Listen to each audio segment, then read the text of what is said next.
The clothes we're putting in these donation bins are bait. They've been outfitted with hidden trackers that will follow their every move. Many bins say they're for charity, so we wanted to find out if that's actually true. And if not, who are the people collecting your clothes? Call the police and do what the you want. Ali Harnham donates to this clothing bin in Toronto 3 times a year. A sign on the bin from the Canadian Community Support Foundation says it's a charity. Where do you hope it goes? To people that need it. Definitely to people that need it.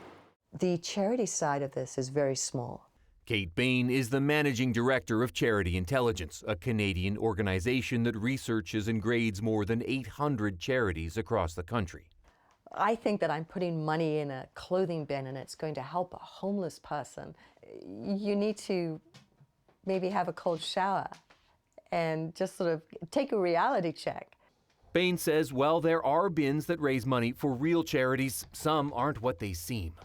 Those are private businesses, which leads us to the question, what's going on and who are the actors in this business?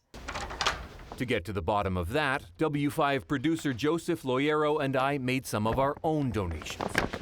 We bought these trackers here, these little GPS, and we're going to stick them inside all these clothes and then toss them in the bins and see where they go. We're going to be able to follow them anywhere in the world.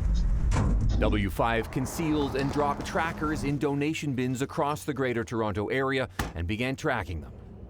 This bin says, "Make a child's dream come true, please donate today." The tracker we put inside ended up at this store, where rags from recycled clothes are sold in bulk. One of our items was tracked to this industrial yard north of Toronto.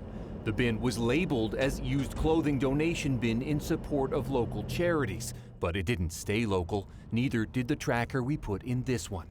It went to Montreal, across the Atlantic to the Italian port town of Genoa, then down to the North African country of Tunisia.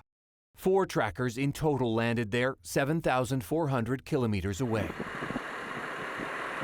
At this warehouse near Sidi Bouzid, a worker said Canadian clothes are common. These clothes are from all brands and come from all over the world, including countries like Italy, France, and Canada. He was even wearing a hat with a Canadian flag.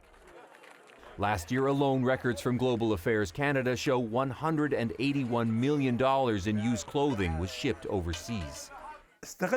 Tunisian politician Mohamed Adel Al-Hantati says much of it just ends up as garbage. Most of these textiles currently end up in landfills. A significant portion of textile waste still ends up in waterways. Here in Canada, bins also raise money for legitimate charities. But remember this bin Ali Harnham donates to?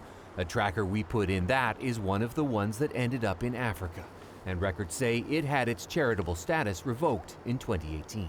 For profit, I don't think it's right. Sorry. We're donating it to give it to people that need. Harnham says the next time she donates clothes, she'll take a closer look at the bin.